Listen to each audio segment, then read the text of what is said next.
Emilio. Maayong hapon sa atong tanan. Ako din si Pastor JD, taga Mindanao. Magtagalog na lang po ako kasi di na siguro maintindihan yung salita ko dito. Kaya nais ko lang pakilala ng aking sarili. At binabati ko po kayong lahat pala ng pinagpalang magandang hapon po. Dumating po ako dito para maghagi lang ng salita ng Diyos. Hindi po ako katulad ng mga ibang tao po na mga kapatid natin at lalakad at hihingi na sa inyo ng akuloy. Ito po yung libre lamang. Salita ng Diyos po ang ibabahagi ko lang sa inyo, libre po. Walang bayad po. Ako po pala si Pastor Evangelist Getty. Naglakbay po ako sa Mindanao, Luzon, Visayas. At first time ko po makarating po sa inyong lugar at napakabuti po ng Diyos dahil binigyan tayo ng magandang panahon po at binigyan ng panibagong lakas. Kaya nais natin po pasalamatan ng Diyos natin dahil siya po ang nagbigay sa atin ng kalakasan at dapat natin siyang manahin sa bawat araw ng ating buhay. At narito po ako magbigay ng mensahe po sa inyo. At sana po bigyan po ninyo ng panahon ng salita ng Diyos. Wala po kong hihingi sa iyo ng pera.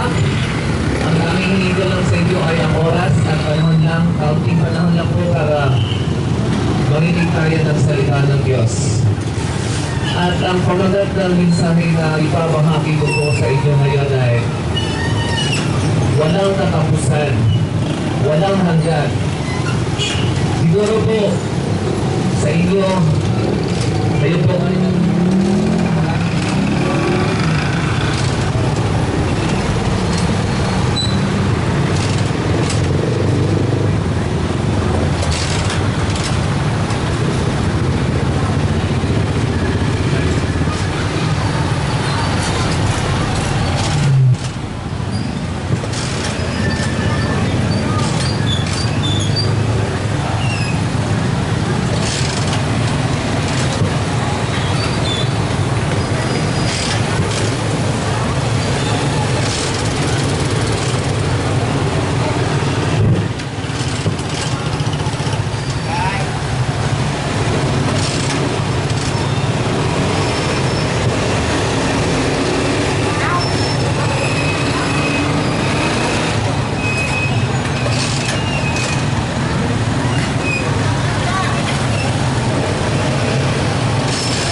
dinaanan ko po, galing po ako ng Mindanao. And bawat palengke po ay nagbabahagi po ako ng salita ng Diyos. Libre lang po. At yan po ang ministry po namin. Ang ministry po namin ay nasa YouTube, Yahweh Ministry 102. At doon po namin binabahagi ang salita ng Diyos. At nais ko po ibahagi ang salita ng Diyos po sa inyo ngayon. At ang pamagat po ng ating mensahe ngayon ay walang katapusan. Walang katapusan. Siguro sa mga kabataan may nag-viral na video, di ba? Naalala niyo po ba yun si Brian Johnson? Siya po ay isang biohacker at siya po ay nag-inject na kahit ano nang in-inject sa kanyang katawan para mabuhay siya ng matagal. Ginawa niya para siya ay mabuhay na matagal. Nilagyan niya ng lahat ng mga medisina yung katawan niya. Kasi milyonaryo siya eh, billionaire. Ngunit sa katagalan ng kanyang ginawa, nalaman niya ngayon na meron palang siyang sakit na autoimmune. Sa madaling salita, hindi po magagamot yung kanyang sakit.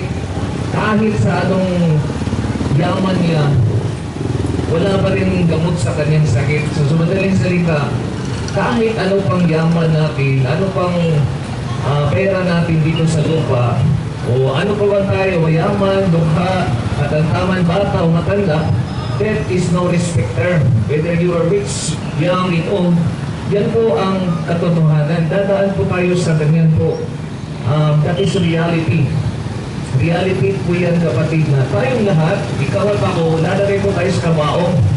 Pagkatapos yan, ay yan na po ang tinatawag na walang hanggan o walang katapusan. Saan ka mag-spend sa eternity mo? Alam niyo mga kapatid, pagkatapos ng buhay dito sa lupa, may tinatawag na pangalawang kamatayan. Dito sa lupa, mamatay tayo, lalagay tayo sa kabaong, pagkatapos yan, ay babalik tayo sa ating Panginoon. Ang lumikha sa atin kasi pinahiram lang po ang ating katawan dito sa lupa. Ang ating espiritu ay magbalik sa Panginoon. At yan na po ang tinatawag na walang katapusan. Kung saan tayo mapunta, doon ba sa langit o sa impyerno? Kapatid, ang impyerno hindi po ginawa ng Diyos para lamang sa ang impyerno, kapatid, hindi po ginawa ng Diyos para itapon ng tao doon. Dahil ang Diyos po ay pag-ibig. No? Hindi po sinadya ng Diyos ang impyerno para ang tao lamang ay sunugin doon. Ginawa po ng Diyos yan dahil sa mga unang nilikha ng Diyos, ang mga anghel na mga sumuway sa Kanya. Tinapon doon sa dagat-dagatan na po yung mga fallen angels. Doon po sila ginapos sa kadiliman hanggang sa hukom. Ngunit dahil sa katigasan ng ulo ng tao, ayaw magpasakop, magpatuloy sa pagkikinig ng masamang espiritu, doon po napupunta ang tao sa impyerno, kapatid. No? Ang ating Panginoon ay ginawa niya ang lahat para lamang puksain ang kasalanan. Siya na mismo dumating dito sa lupa para magpanamatay at wakasan ang kasalanan. Kaya dumating po siya dito bilang isang tao na Panginoon para patawarin tayo sa ating mga kasalanan. Subalit ang mga tao po ay ayaw pa rin niya maniwala sa Panginoon. Nahanda ang Diyos na mapatawad sa ating mga kasalanan. Alam niyo po mga kapatid, ginahal ng Diyos ang lahat ng mga tao. Nais niyang maligtas sa tayo ni mapahamak. Kaya sabi ka ng salita ng Diyos, sapagkat kayo na lamang ang pag-ibig ng Diyos sa tauhan, kaya ibinigay niya kanyang kaiisang anak, nang sino mang sumumpalataya sa Kanya ay magkaroon ng buhay na walang hanggan. Kapatid, sinabi ng Diyos, sino mang sumumpalataya sa Kanya ay magkaroon ng buhay na walang hanggan. Ayaw mo po ba sa walang hanggan? Alam niyo mga kapatid, napakalayo ang Dumaguete papunta dito. Ang dami mong sasakyan, ilang oras. Sipin niyo na lamang po, galing dito, papuntang Dumaguete, ilang oras yon. At kung gusto mong malaman ano ang walang katapusan, ito na lang po, kukuha ka ng buhangin dito sa inyong lugar. Sakay ka ng bus, papunta ng Dumaguete. Ilagay mo lang yung isang buhangin doon. Balik ka naman dito. Kuha ka naman ng buhangin. Lagay mo naman doon, isa-isa ito. At ubusin mo lahat ng buhangin dito sa inyo hanggang mapuno ang Dumaguete. Kung mapuno na Dumaguete ng buhangin doon pa sa kabilang baryo sa Luzon, sa Visayas at Mindanao, ilang years pa kaya yun? Ilang taon pa kaya yun? Yan po ang walang hanggan. Kapatid, dito sa lupa, binigyan tayo ng pagkakataon ng Diyos. Mahal tayo ng Panginoon. Binigyan tayo ng pagpipili dito sa lupa. Katulad ni Adan at ni Eva. Hindi po nagkamali ang Diyos. Bakit nilikha niya si Adan at si Eva? Dahil mapagmahal ang Diyos. Ang Diyos kasi pag-ibig. Binigyan niya ang tao ng pagpipili kung siya ay susunod sa Kanya o hindi. O makinig sa boses ng kaaway. So dumating ang panahon, binigyan ng instruksyon ng Diyos si Adan at si Eva. Sabi ng Diyos, makakain mo ang lahat ng mga halamanan dito sa lupa, maliban lamang sa bunga na pinagbabawal ko. Ngunit ang tao, kapatid, ay nakinig sa boses ng kaaway. At pinili niya ang kasalanan, at dahil sa kasalanan Sabi ng salita ng Diyos, kapatid. Ganito po ang nangyari. Hindi po nila nilikha ng Diyos ang langit ay ang impyerno para lang sunugin ang tao. Dahil sa kanyang katigasan ng ulo at sumunod sa boses ng kaaway, doon po napunta ang tao. Kaya ang kasalanan, kapatid, ay nagbunga ng kamatayan. Yan po ang dahilan bakit may kamatayan. Dati walang kamatayan dati noon. Si Adan at si Eva, malayang-malaya sa Garden of Eden. Kaya nilang gawin ang lahat maliban lamang sa pinagbabawal ng Diyos. Sabi ng Diyos, huwag niyong kainin ang bungang kahoy na yan. Pagkakainin niyo, mamatay kayo. Ayaw niyang makinig, sinubukan niya. At naniwala siya kay Satanas. O ang nangyari, kapatid, sabi ni Satanas, sabi ba ng Diyos, kung kakainin mo yan, mamamatay ka? Kinain nila, amen? Nung kinain nila, namatay ba sila? Namatay po ba sila diretso? Hindi po sila namatay diretso. Bakit? Ano nangyari? Siyempre, nagkasala sila. At spiritually, namatay. At physically, dumating ang panahon na tumanda sila, namatay. Yan po ang kasalanan. Sabi ng Diyos sa Roma 6 verse 23, sapagkat kamatayan ang kabayaran ng kasalanan. Alam mo, sapagkat kamatayan ang kabayaran ng kasalanan, ngunit ang walang bayad na kaloob ng Diyos ay buhay na walang hanggan sa pamamagitan ni Kristo Jesus na ating Panginoon. Tignan niyo po, ang kasalanan daw ay may kabayaran at yan po ay kamatayan. Kaya nagkaroon ng kamatayan. Sa totoo po, kung basahin niyo po ang Bible, may mga nasusulat po dyan na 200 years old, 300 years old, si Noah, si Methuselah, ang mga ninuno natin dumating sa mga 600 years old, silang mga ilang ang nandito sa Biblia. Magtataka ka, bakit may mga edad doon ng mga 200, 300, 400? Alam niyo mga kapatid, pinahintulutan yun ng Diyos kasi kaunti pa ang nagkakasala noon. Alam niyo, dahil sa kasalanan ng tao, gumaganap ang kasalanan at hanggang dumami ang mga taong gumawa ng kasalanan, hindi na matiis ng Diyos na tingnan ang kanyang dilikha na magpapatuloy nagkakasala. Kaya basahin po natin sa Genesis 3 verse 3, Genesis verse 6 to 3. Ganito po ang nasusulat. Tingnan niyo po dito sa salita ni Lord. Sabi ng salita ni Lord, sabi ni Yahweh, hindi ko pinapahintulot na mabuhay ng habang panahon ng tao, sapagkat siya'y makalaman. Hindi na lalampas sa 120 years old ang kanyang buhay sa daigdig. Ulitin niyo, hindi na lalampas sa 120 ang kanyang buhay sa daigdig. So, sa mga salita, 120 lang po ang tao. Wala nang aabot ng 130, 140, 150, 160. Wala na po. Tayong lahat ay mawawala na dito sa lupa. 120 lang po tayo. Hindi ka na po lalampas sa 130. So, sa mga salita, lahat tayo, that is reality. Siguro 60 ka pa ngayon. Siguro 20 ka pa, 19. Siguro hindi mo pa na wala ka pa sakit ngayon sa isip ko, tagal ko pang mamatay. Alam niyo mga kapatid, hindi po natin alam ang ating kinabukasan. Dapat maging handa ka.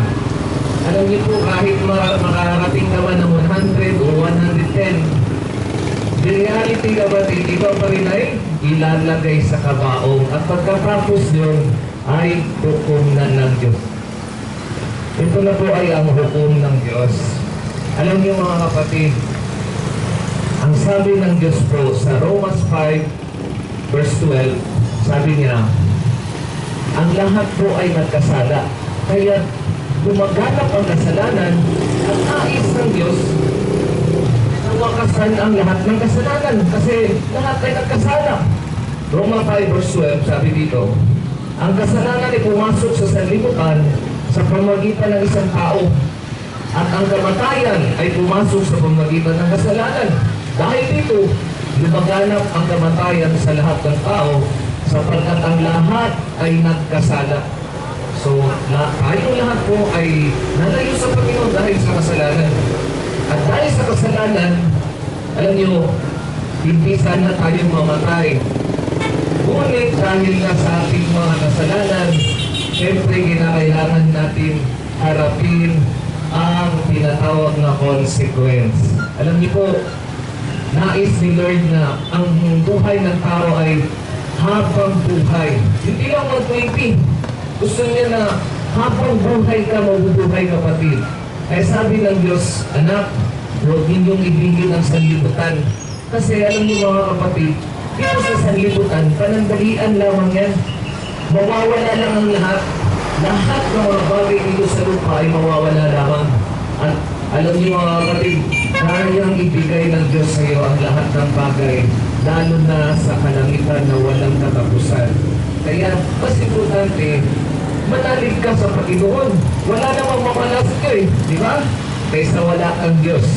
Sigurado, baka malaman mo doon na meron palang pangalawang kamatay.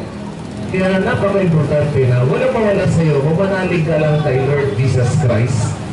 Alam niyo, ganito po ang mangyayari sa atin. No?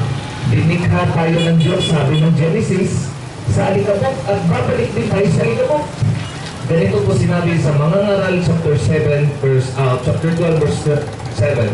Alalahanin mo siya bago manumbalik sa alikabok ang ating katawang lupa at ang ating na magbalik sa Diyos na may pitay nito. So, ganito sinabi ni Lord.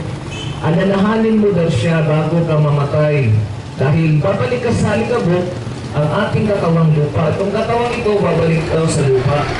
At ang ating espiritu, ang ating hininga ay magbalik sa Diyos na may bigay nito. So yan po kapatid ang reality. So darating ang panahon, ilalagay ka sa kabaong, pagkatapos niyan, bangaw at ubod na ang kakain sa iyo. Hanggang ililipin ka, pagkatapos ilipin ka, sasama ka na sa pero ito po ang katakot-takot kasi sabi dito, pagkatapos mamatay, babalik daw ang iyong espiritu sa Panginoon. So dito na po mga kapatid na sinabi ng Diyos, babalik tayo sa Panginoon at magbibigay sulit tayo kung ano ang ginawa po natin. Yan po ang tinatawag na second death. Dito sa lupa, may first death, pinakaunang kamatayan. Yan po ang unang kamatayan natin na ililibing tayo. Pagkatapos yan ay tinatawag na second death, pangalawang kamatayan. At dito po nasusulat sa Bible ulit. Basahin ko po, ang tao, kung ikaw ay namatay at gumawa ng ganito, mga kapatid, ito ang katakot-takot na mangyari sa buhay. Sa Pahayag chapter 21 verse 8. Basahin po natin sa Pahayag chapter 21 verse 8.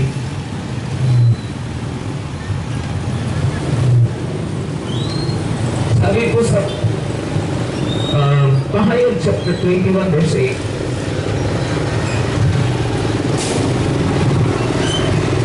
Subalit, para naman sa mga duwag, sa mga taksil, sa mga gumagawa ng kasuklang-suklang na bagay, mga mamamatay tao, mga nakikiapid, mga magkukulang, mga sumasamba sa Diyos-Diyosan, at sa lahat ng mga sinungaling ay magiging bahagi nila sa lawa na nagliliyab na apoy at asopre.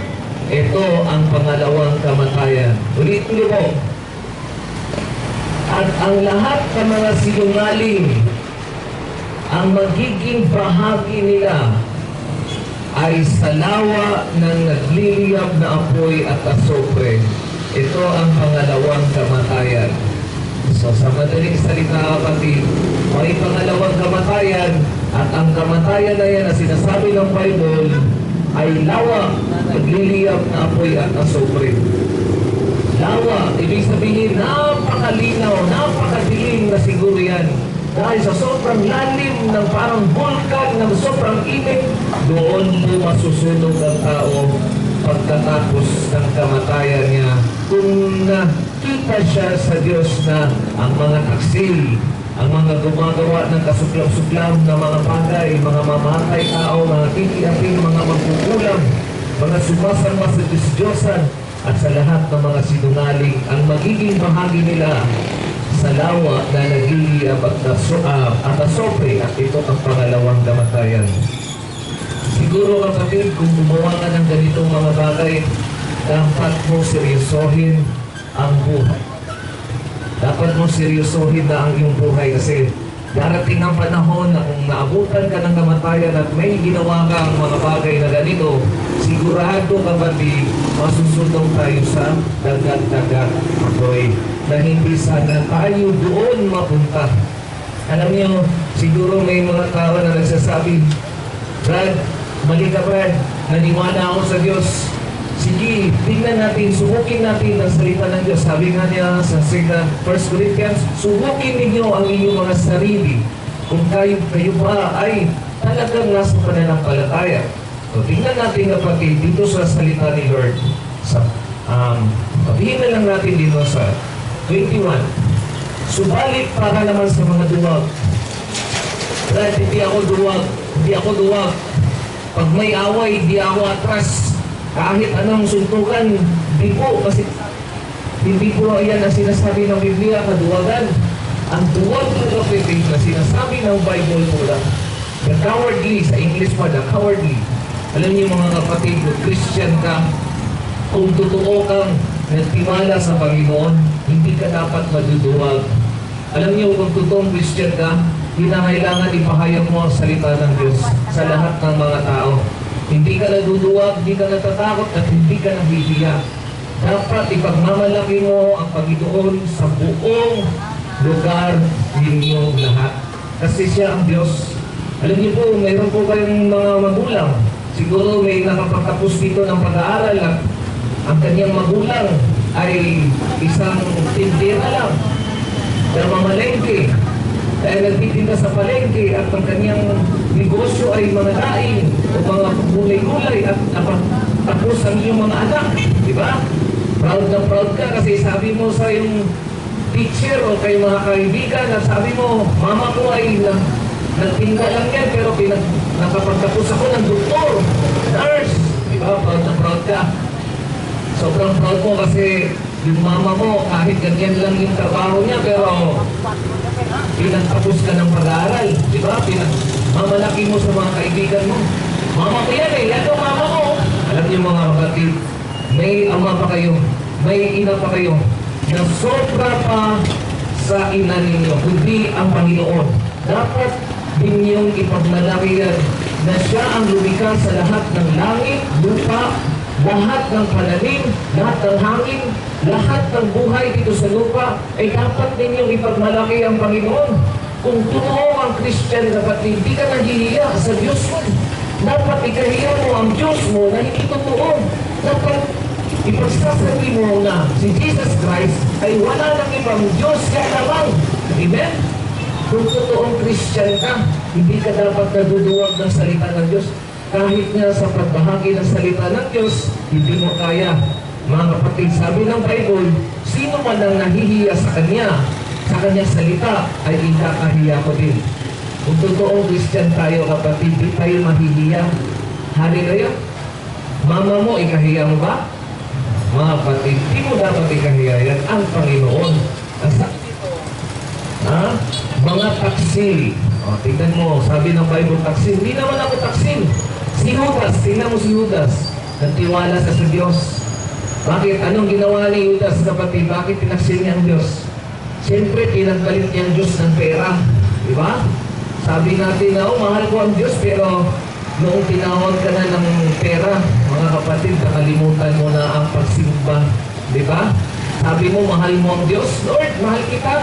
Pero sa panahon na nung masagana ka, dami mong pera, nakalimutan mo ang Panginoon. Di ba? Nung nagkaroon ka ng sakit, nagkaroon ka ng tumor, ng cancer, naalala mo na nagkaroon ka na ng sakit at wala nang ibang malalapitan mo kundi ang Diyos. Minsan kapatid, gana ng Diyos, palalahanan tayo, katulad ni Judas.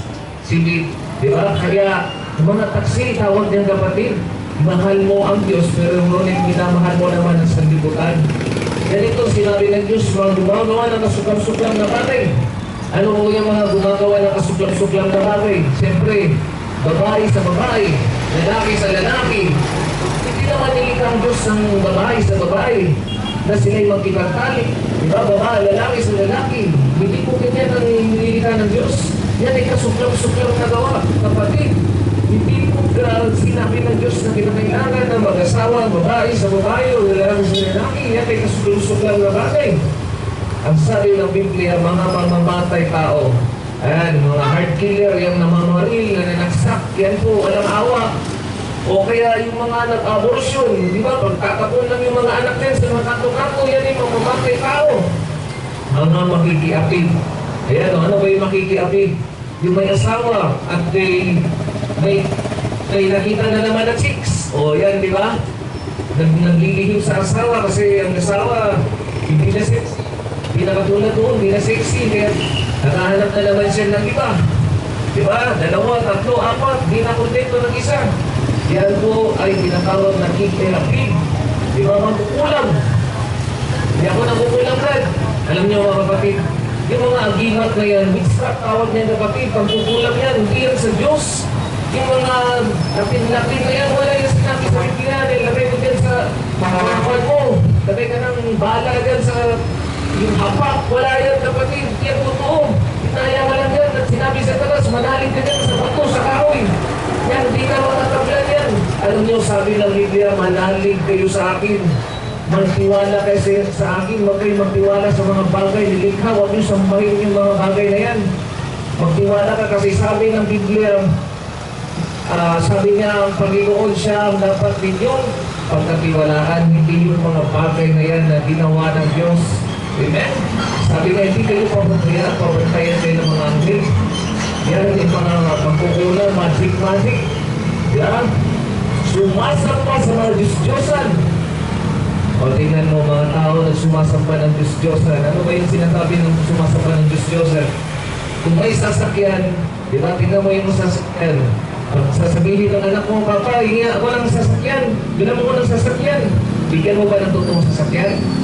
Minsan, bigyan mo ng laruan. Sa Bisaya pa, tarak-tarak, laro-laruan. Kasi totoong sasakyan. Ganon din po yan, kapatid. Minsan, ang Diyos ay totoo. At may mga tao na gumagawa ng Diyos-Diyosan. Hindi totoong Diyos. Gawa ng kahoy, gawa ng simento. Sinasampayan ay Diyos-Diyosan, kapatid. Ang sabi ng Biblia, at lahat ng mga sinungaling, kailan ka nagsinungaling? Ha? Sabi ng Biblia, ang magiging bahagi nila sa lawa na nagiliyab at apoy at asopre, ito ang pangalawang kamatayan. Kapatid, hindi ko nagsisinungaling ng Bible.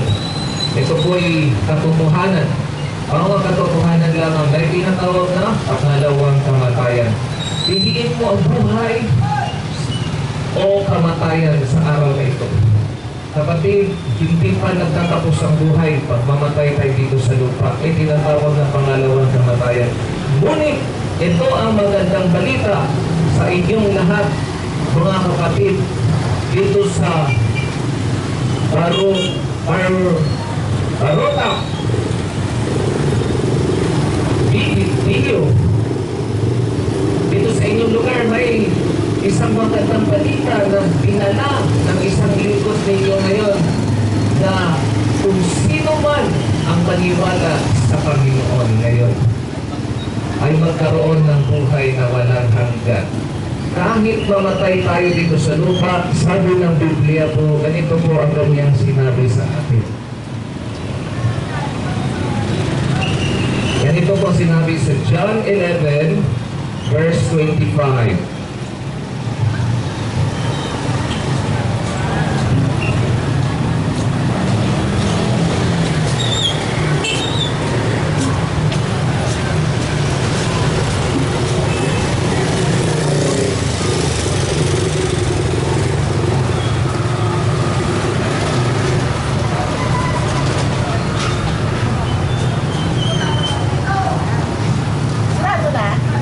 John 11 verse 25. Say, sinabi ni Jesus Christ, sino sabi? Si Jesus Christ, ako ang muling pagkabuhay at ang buhay. Ang sino mang sumampalataya sa akin, kahit mamatay, ay muling mabubuhay. At siya namang nabubuhay at sumampalataya sa akin, ay hindi mamamatay. Kailanmay, hindi sila mawawala. Naniniwala ka ba sa sinasabi ko? Tinatanong ngayon ng Diyos. Ang sabi ng Biblia, sino man, God so loved the world that He gave His only begotten Son, that whosoever believeth in Him shall not perish but have everlasting life. Sa kanay salita, binigyan kayo ng isang pagkakataon na sino man ang sumampalataya sa kaniyang anak na si Jesus Christ, magkaroon ng buhay na walang hanggan. Amen. Pupunta siya sa kalangitan. Hindi siya pupunta sa impyerno. Kaya kapatid, ako pa sa iyo, ang ganito ang gawin niyo kapatid. Manalangin tayo, wala namang mawawala sa inyo, di ba? Wala namang mawawala kung magtiwala ka na. Di ba? Hindi ka naman mapahamak. Mas mabuti pa yung magtiwala tayo. Kaya iniimbitahan ko po kayo ngayong kapatid bago ako alis dito sa inyo. Kung sino man po sa inyo, kung ikaw ay naglalakad, nagtatampay, siguro nagtitinda, ito na po ang panahon na ikaw ay maligtas. Anong hallelujah? Gusto ni Lord ngayong araw na kung maligtas ka kapatid. Kasi hindi mo alam, baka bukas ka na, baka next year ka na, o baka may sakit ka na ngayon, high blood, mataas ng pressure mo, siguro yung kidney mo, malapit nang nasisira, malapit na yung ma-dialysis.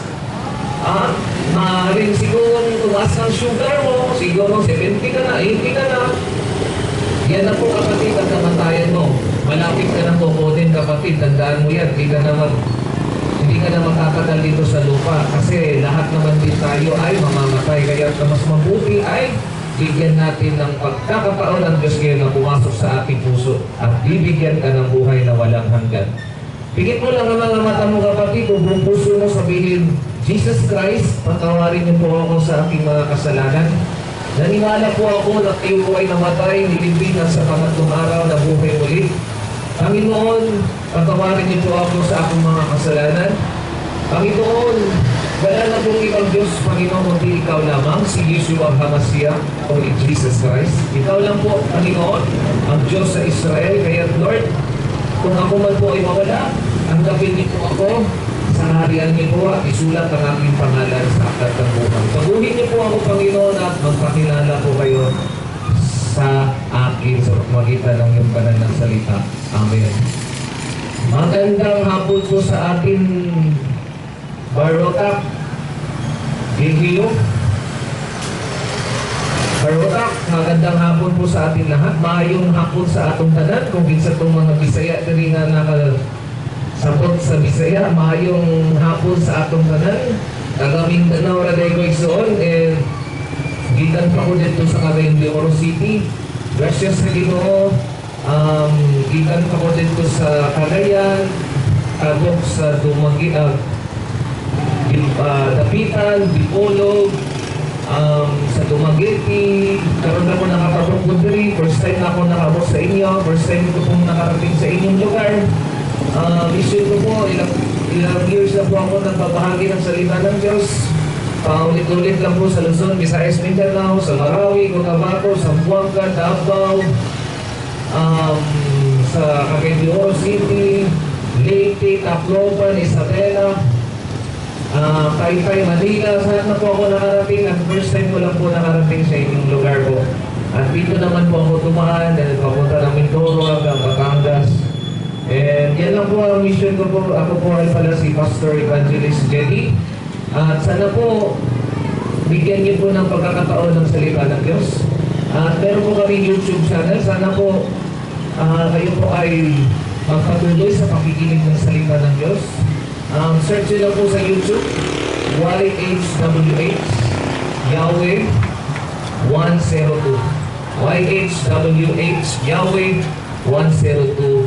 At doon po, makikinig kayo ng mga salita ng Diyos. Kami po pala ay mga born again Evangelical Christian Church. Sana po magpatuloy kayong makinig ng salita ni Lord sa pamagitan ng pagbasa ng Bible. At hanggang sa muli po natin pagkikita, pagpalain po tayo ng Panginoon at sana po bigyan po tayo ng magandang nalusugan pa ni Lord hanggang sa kanyang muling pagdating. God bless po sa inyong lahat. Maayong hapon sa atong tanan. Glory to God. Amen.